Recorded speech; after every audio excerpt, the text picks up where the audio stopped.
Hey, what's up? It's Jared Hill, and I wanted to do a quick review and my own thoughts on the kit lens that comes with the Sony a7 II. Now, this is probably a kit lens that's going to come with several different Sony cameras over time. This is the F3.5-5.6, and it's got a 28-70 zoom range. Now, I'm not a big fan of lenses that have a variable aperture, which means that when you are shooting wide at 2.8, you can have your aperture as wide as 3.5. However, as you start to zoom in, the aperture gradually increases to the maximum of 5.6. Now, it's not a problem if you can start out at f5.6, but if you need that wide aperture for lower light situations or because you're wanting a short depth of field, as you zoom, you're actually changing the exposure of your image. So that's kind of a bummer. But if you start shooting at 5.6 to begin with, it's not gonna matter.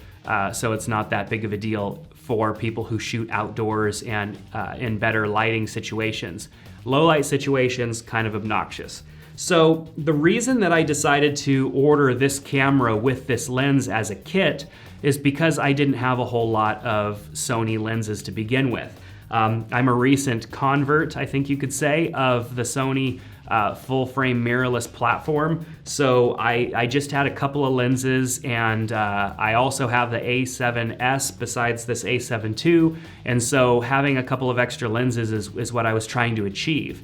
I shoot a lot of events with a team, and if we're gonna be switching to Sony, we're gonna need some lenses, and a lot of times these kit type lenses work out relatively well for second and third angle cameras. So I wanted to see how this lens was gonna perform.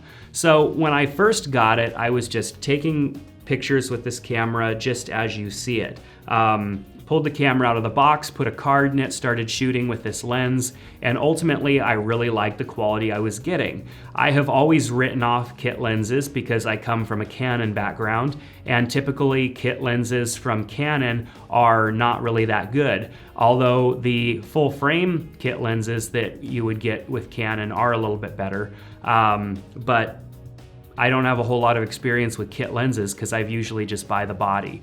So for me, the features about this lens that I really like, obviously, are the price. It's not that expensive of a lens to get, being that it is a lens full frame, and it also has built-in image stabilization, which was another huge plus for me. This camera does have a 5-axis stabilizer built into it, but if I wanted to take this lens off and use it on my A7S, I would want, of course, to have some sort of optical stabilization. And this lens does not do too bad of a job with that. Another thing that you typically get with lenses that are of the cheaper price range is noise. Now, when shooting video, you can't have a lens that's noisy. You want a lens that's quiet because you potentially can hear or even see the actual changing of focus going on in these lenses. This lens actually does a fantastic job. It's very quiet. You can barely hear it doing its work. If you're outside, you're definitely not gonna hear it. In a very quiet studio setting, you may just barely hear it, but I doubt that you're actually gonna hear it in the camera. Most likely, you're not gonna be filming using the internal microphone in the camera. Any sort of external microphone, you're not gonna hear it. You're definitely not gonna see that movement taking place. I tried shooting a lot of different photos at as wide as this lens would go, which is 2.8 and 3.5 on the aperture.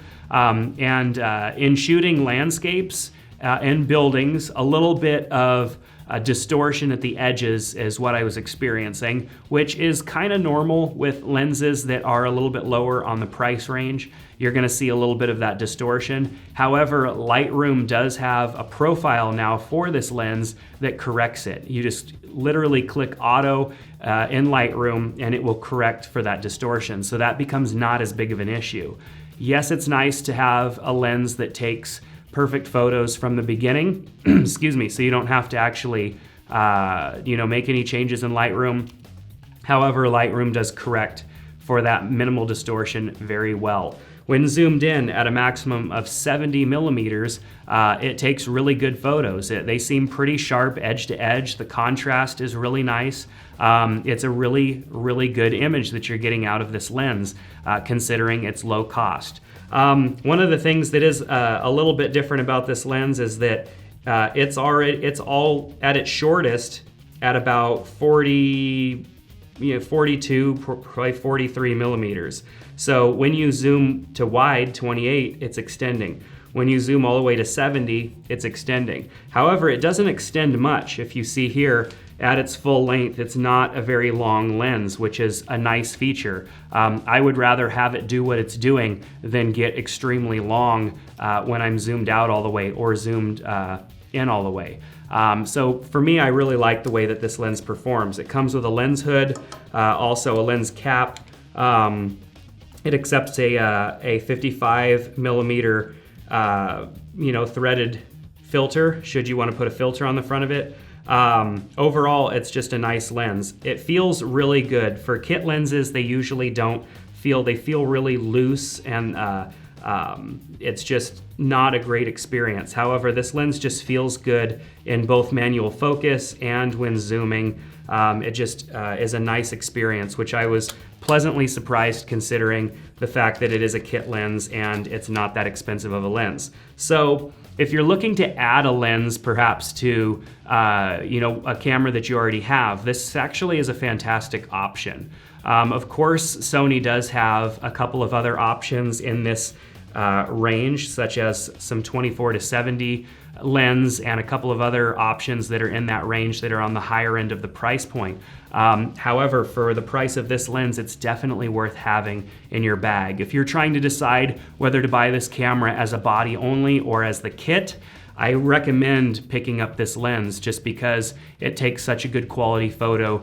Yes, it's not fantastic in low light, but it goes down to 3.5, and a lot of these Sony full frame lenses stop at 4. 4 is as wide as they get on the aperture. This goes down to 3.5, which is a little bit better. Granted, that's not that big of a difference, but you take what you can get when low light situations come about. So thanks for checking out this review of Sony's FE 3.5-5.6 28-70 kit lens on the A7 II. If you have any questions about this lens, ask them in the comment section below, or you can follow me on Twitter at Jared Hill. I'd love to answer your questions or even get your feedback and thoughts on this kit lens. Thanks a lot, and we'll see you next time.